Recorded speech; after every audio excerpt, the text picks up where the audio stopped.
सभी को प्रणाम। थोड़ी असुविधा है, क्या करें, हमारी संख्याएं इतनी है कि कुछ भी बेहतर करते हैं तो उसमें भी असुविधा हो जाती है। इस बार हम लोगों ने सोचा कि थोड़ा बेहतर किया जाए उस हॉल से, जो हम लोगों का गरीब लोगों का हॉल है। थोड़ा सोचा कि महादेव के शिष्य हैं, साहब दीदी के लोग थोड़ा अमीर बन जाते हैं, फिर गरीब को मन से नहीं हुए हैं, थोड़ी असुविधा हुई है। और अनिल भाई को इतना भी सॉरी बोलने की जरूरत नहीं है जितना वो बोल रहे थे। भाई बिजली उठ नहीं रही है तो हम लोग क्या करें, वो परेशान है। खैर, घर में किसी का जन्मोत्सव रहता है तो लाइन कटता है, थोड़ी परेशानी तो हो ही जाती है, पर खुशी में कोई कमी होती है क्या? मन तो उतना ही बुलंद रहता है। तो आज है हमारे पिताजी का जन्मदिन। मैंने नहीं कहा, मेरा नहीं कहा, हमारा कहा। आपके भी पिताजी हैं, मेरे भी पिताजी। तो उस दिन घर में किसी का बर्थडे रहता है, जन्मदिन रहता है, तो काम तो बहुते हो जाता है। तो समझिए काम बहुते हो गया है, फिर भी मन बुलंद है। आज यहाँ ना कोई चर्चा है ना कोई परिचर्चा है, यहाँ आज उत्सव है। साहब का जन्मदिन है तो ये जन्मोत्सव है। जन्मदिन तो छोटे लोगों को मनाया जाता है, हम जैसे लोगों का। जिसको शिव जानते हैं उनका जन्मोत्सव मनाया जाता है। तो साहब का ये जन्मोत्सव है। एक बार दीदी माँ के लगा पुण्यतिथि थी या शायद जन्मोत्सव ही था, हम लोग रांची गए थे। तो साहब ने कहा, अपने जन्मदिन में भी उन्होंने यही बात कही कि मुझको कुछ गिफ्ट ही देना चाहते हैं आप, तो एक शिवशे से दे दीजिए। क्यों फूल तोड़ते हैं, गुलाब तोड़ते हैं और मुझे देते हैं। तो उन्होंने कहा कि आप लोग एक शिवशे से देने का संकल्प लीजिए, इसको एक संकल्प दिवस के रूप में मनाइए। तो साहब ने कहा है कि एक शिवशे बनाइए। तो हमारी और आपकी चेष्टा होनी चाहिए, आज के दिन चाहे वो साहब का जन्मोत्सव हो, दीदी माँ का जन्मोत्सव हो, उनकी पुण्यतिथि हो या साहब की पुण्यतिथि। अभी उन्होंने पहली दुर्भाग्यवश पहली पुण्यतिथि मनाई है। इससे बड़ा दुर्भाग्य नहीं हो सकता हमारा आपका कि हमारी आपकी छत से माँ बाप का साया उठ जाए। पर वो है हमारे आपके साथ, शरीर उनका नहीं दिखता है, पर वो हमारे आपके इर्द गिर्द हैं, हमारी खुशियों में, हमारे दर्द में, हमारे घर में, हमारे मन में। तो वो है, वो कहीं गए नहीं है, न दीदी माँ गई है न वो गए हैं। जब तक ये धरती है, इस धरती पर एक भी आदमी रहेगा तो उनके होने की पुष्टि है। वो हैं, जैसे सूर्य है, जैसे साहब हैं, दीदी माँ है, जैसे हवाएं हैं। जब ये रुकेगी समझिए सृष्टि रुकेगी। शिव की इच्छा से ही ये रुकेगी। तो शिव की इच्छा ही रही कि वो धरती पर शिव के गुरु के रूप में स्थापित हो, पुनर्स्थापित हो। तो साहब ने उनकी पुनर्स्थापना की और दीदी माँ ने की। तब हमारा और आपका कर्तव्य है उनके संकल्प को लेकर आगे चले। दीदी माँ की बात आप लोग सुनते होंगे कि साहब का संकल्प, तो साहब का संकल्प, दीदी माँ का संकल्प हुआ। अब उन दोनों का संकल्प, हम सभी का संकल्प है कि शिवशिष्य बनेंगे और शिवशिष्य बनाएंगे। बहुत छोटी सी बात है ये, इसका अर्थ बहुत बड़ा है, शब्द बहुत छोटा है। शिवशिष्य बनिए और शिवशिष्य बनाइए, साहब की पंक्ति है। तो उनके हिसाब से चीजों को करने की कोशिश हम आप करें। वो कह रहे हैं कि शिवशिष्य बनिए और शिवशिष्य बनाइए। इसके लिए उन्होंने 3 सूत्र हमें दिए। पहला सूत्र है शिव को अपना गुरु बनाना है, उनसे दया मांगनी है, अपना समझना है। दूसरा है जो हम आप अभी बैठ कर रहे हैं, बातें करना है। तीसरा है नमः शिवाय से प्रणाम करना है। तो इन तीनों सूत्रों को पकड़ करके हम शिव के रास्ते पर आ सकते हैं और ले जाने का काम, याद रखिएगा, शिव के रास्ते पर आ सकते हैं। आप राजीव नगर के रास्ते पर किसी ने आपको बता दिया तो आप खड़ी तो हो गई, पर चलना आपको पड़ता है। तो चलाने के लिए साहब और दीदी माँ है। तो आप इन 3 सूत्रों के माध्यम से शिव शिष्यता की राह पर खड़े हो सकते हैं और वो चलाने के लिए हैं। वो कह रहे हैं कि आओ चले शिव की ओर, उनके साथ हो लेना है, शिव की ओर चल देना है। आज भी चल रहे हैं हम, आप निरंतर चलते रहेंगे। साहब अपने जन्मदिन पर हम लोगों को ये आशीर्वाद दे कि हम लोग शिव की ओर चले, उनकी ओर चले, उनकी और दीदी माँ की उंगली पकड़े पकड़े शिव की ओर चले, शिव शिष्यता के राजमार्ग पर हम आप चले। आप बताइए, कुछ कहना है तो बताइए, सवाल नहीं करिएगा। सवाल करिएगा तो उसके तो उत्तर है, आप खुद भी दे सकते हैं, कोई भी दे सकता है। आज खुशी का त्योहार है तो यहाँ कोई समस्या नहीं होनी चाहिए। जब मन खुश रहता है तो उसमें कुछ शंका समाधान होता है क्या? बस मन ऐसे ही खुश रहता है। तो आज हमारा आपका मन ऐसे ही खुश है। ऐसे तो शिव के शिष्य रोज अपना जन्मदिन मनाते हैं, पर आज शिव के सबसे बड़े शिष्य का जन्मदिन है, वो तो कुछ खास होना चाहिए ना। पुआ पूरी खाइए, हलवा बनाइए, घर में जो मन करे करिए, सुरक्षित रहकर करिए।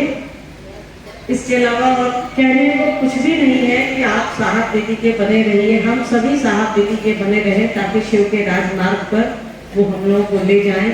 हमारी मंजिल शिव है, रास्ता साहब दीदी ले जाने को है। तो कुछ कहना है तो कहिए।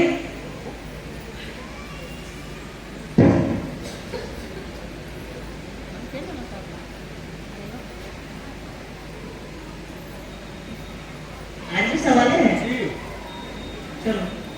है कि साहब दीदी हमारे कैसे खुश होंगे। एक आया है कि सब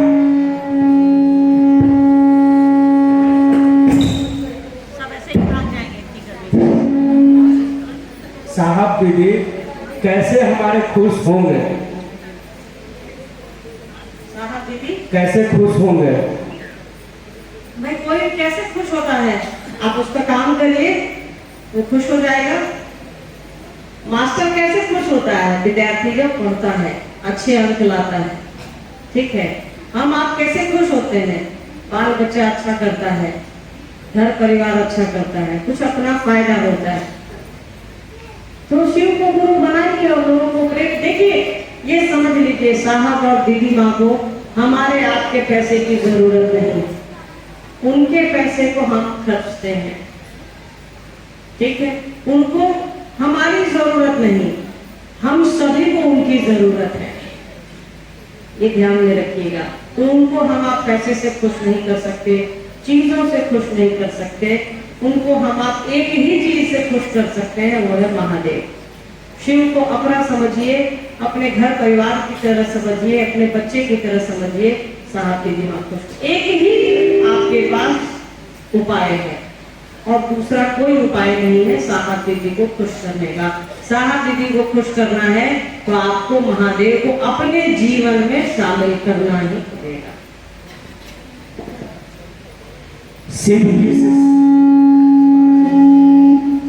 क्या सजा देनी है क्या हम लोग को? शिव की शिष्यता में साहब दीदी की क्या भूमिका रही है? शिव की शिष्यता में साहब दीदी की क्या भूमिका रही है? शिव की शिष्यता में जो शिव की भूमिका है, वही जगत में साहब दीदी की भूमिका है। आपको कोई प्रेरित करने वाला चाहिए। हम इंसान हैं, इंसान का स्वभाव है कि कोई एक ठेलने वाला होता है कि नहीं होता है? पढ़ो पढ़ो, खाओ खाओ, है कि नहीं? तो हम लोग को एक ठेलने वाला चाहिए। हम लोग ठेलको गाड़ी है, मनुष्य जो है वो ठेलको गाड़ी है, ठीक है। तो साहब दीदी हमको और आपको शिव की ओर ठेल रहे हैं, छूट जाएंगे, कोई नहीं ठेलेगा, ठीक है। तो साहब दीदी ठेल रहे हैं तो अपना ये सौभाग्य बनाइए कि साहब दीदी हमको और आपको शिव की ओर पुश कर रहे हैं, धकेल रहे हैं। यही भूमिका है।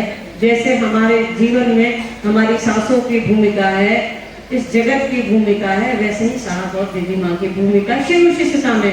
बाकी आप दुनिया में क्या करते हैं क्या नहीं करते हैं उनको कभी मतलब नहीं रहा है। उन्होंने हम लोगों को जब स्वतंत्र छोड़ दिया तो सबको स्वतंत्र कर दिया है। हाँ, शिव की शिष्यता आएगी तब हमारी और आपकी स्वतंत्रता जो है साहब और दीदी माँ के हिसाब से तय है, ठीक।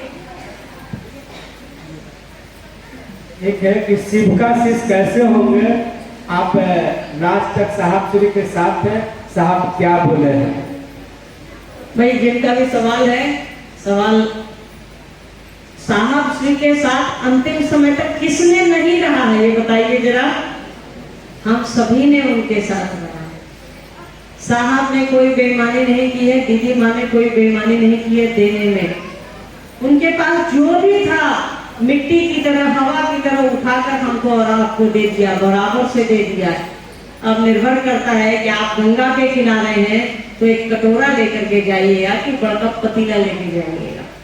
अब आपका बर्तन ही छोटा है तो गंगा जल कितना आएगा? आपसे आप नहीं समझिएगा, वहां हम भी हो सकते हैं, कोई और भी हो सकता है। हमारा आपका बर्तन ही छोटा, अपने बर्तन को बड़ा करिए, अपने मन को बड़ा करिए जिसमें वो समाहित हो सके और उनको रखिएगा। शिव अपने आप मिले हैं क्योंकि उनका काम ही है हमको और आपको शिव की ओर ले जाना। वो धरती पर आए ही हैं, उनकी सिरनी, उनकी बॉन्डिंग ही इस तरह से की गई है कि वो मानव को, जगत को शिव की ओर ले जाए। इसके अलावा उनका कोई काम नहीं है। तो आपके लिए साहब ने 3 सूत्र दिए हैं, 3 सूत्र करते रहिए, साहब दीदी माँ को पकड़े रहिए और महादेव आप के अपने हो जाएंगे। ऐसा मेरा भरोसा है, हो सकता है किसी और का भरोसा नहीं हो। आजकल हम लोग तरह तरह की बात सुनते हैं, लोगों का कहना है कि साहब ने तो कह दिया है कि मेरी तस्वीर क्यों लगाते हो। मैं पूछना चाहती हूँ लोगों से जो ये कह रहे हैं, क्या वो साहब की बात सुनने के पहले उन्होंने शिव को अपना गुरु बनाया था? नहीं बनाया था।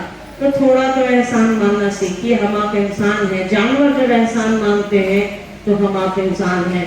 हम लोग सुन रहे हैं लगातार, लोग कहता है कि साहब कहते हैं कि मुझे क्यों पकड़ रहे हो। अरे भैया, रास्ते में एक सहारा चाहिए। अकेले आप चलिएगा, रेत में रेगिस्तान में गुम हो जाइएगा। जंगल, ये जगत है, गुम हो जाइएगा, ये जंगल है। कोई आपको राहगीर चाहिए, कोई आपको मार्गदर्शक चाहिए, बताए इस रोड पे ये लिखा है। आपने साहब की किताब में पढ़ा होगा माखनलाल चतुर्वेदी जी की लाइन कि मैं हूँ सजने मील का पत्थर। वो कह रहे हैं मैं मील का पत्थर हूँ, मैं तुम्हें रास्ता बता रहा हूँ। ये उनकी महानता है कि वो कह रहे हैं कि मुझ तक रुको नहीं, तुम्हें आगे जाना है। मुझ पर तेरक को मत उतारो, तुम्हें कहीं और जाना है। पर ये याद रखिएगा, मील का पत्थर अगर रास्ते में नहीं मिलेगा तो भटक जाएंगे हम आप। ये ध्यान रखिएगा। कहने को आज कुछ खास नहीं है, ऐसे तो कभी भी मेरे पास कुछ खास नहीं रहता क्योंकि हम तो भैया टेप रिकॉर्डर है साहब दीदी के। वो लाइन है ना, जितनी चाबी भरी राम में उतना चले खिलौना। तो आज ये खिलौना अपने में मगन है क्योंकि बाप का जन्मदिन है। आप लोग भी मगन होइए, सुरक्षित रहिए, अच्छे से रहिए। यहाँ थोड़ी असुविधा पता नहीं क्या है, कुछ भी करते हैं थोड़ी असुविधा हो जाती है यार। अब समझ में नहीं आ रहा लोग दानी में दान करें, क्या ना करें, कुछ समझ में नहीं आ रहा। इस बार बहुत खुश होकर के हम लोगों ने ये व्यवस्था करी, थोड़े ज्यादा पैसे भी खर्च करके यार कुछ अच्छा किया जाए, लोगों को एसी में बैठाया जाए। अब पता नहीं साहब दीदी क्या चाहते हैं, एसी हॉल करते हैं, एसी बंद हो जाता है। अब बताइए क्या करें, आप ही बताइए। अब नहीं भाई परेशान कि क्या करे गुरु भाई, गुरु को हमें कष्ट हो रहा है। बैठिए ना, इसमें हम लोग की क्या गलती है, अपने से जनरेटर बन जाए हमारा। बनने से अगर आपको ठंडक पहुंचती है तो बोलिए, हम लोग बन जाते हैं। तो कुछ भी पता नहीं क्या है। अब लगता है कि साहब दीदी के आशीर्वाद से ही कोई अच्छी, अभी भी उन्हीं के आशीर्वाद से हो रही है। और हम लोग कुछ भी बहुत अच्छा करने की कोशिश करते हैं, फिर वहीं के वहीं आ जाते हैं। तो खैर, आप अपने घरों में खुशियां मनाइए, हुआ पूरी खाइए, हलवा खाइए, एक दूसरे के साथ खुशियां बांटिए, सुरक्षित रहिए और साहब का जो संकल्प है उसको अपना संकल्प बनाइए। जैसे दीदी माँ ने बनाया साहब के संकल्प को अपना संकल्प, तो हम आप सभी साहब दीदी के बच्चे हैं। उस माँ बाप की निशानी है ये शिव शिक्षा हमको और आपको। तो अच्छे से इसको कैरी करिए, लोगों को समझाइए, लोगों को बताइए और शिव शिष्य बने रहिए। प्रसाद की व्यवस्था है, वो भी पता नहीं पूरी हो पाएगी कि नहीं हो पाएगी, मुझे नहीं मालूम, भाई लोग बताएंगे। ऐसा लगता है साहब दीदी के आशीर्वाद से चीजें तो घटते, भले गर्मी लग जाए अलग बात है, पर भोजन नहीं घटता, ना आपके घर में ना हमारे घर में, उन्हीं के आशीर्वाद से नहीं घटता। तो बूंदिया भी घटना नहीं चाहिए, हो ही जाएगा। आप सभी को मेरा प्रणाम, आप सभी को आपके पिताजी के जन्मोत्सव की अनंत शुभकामनाएं।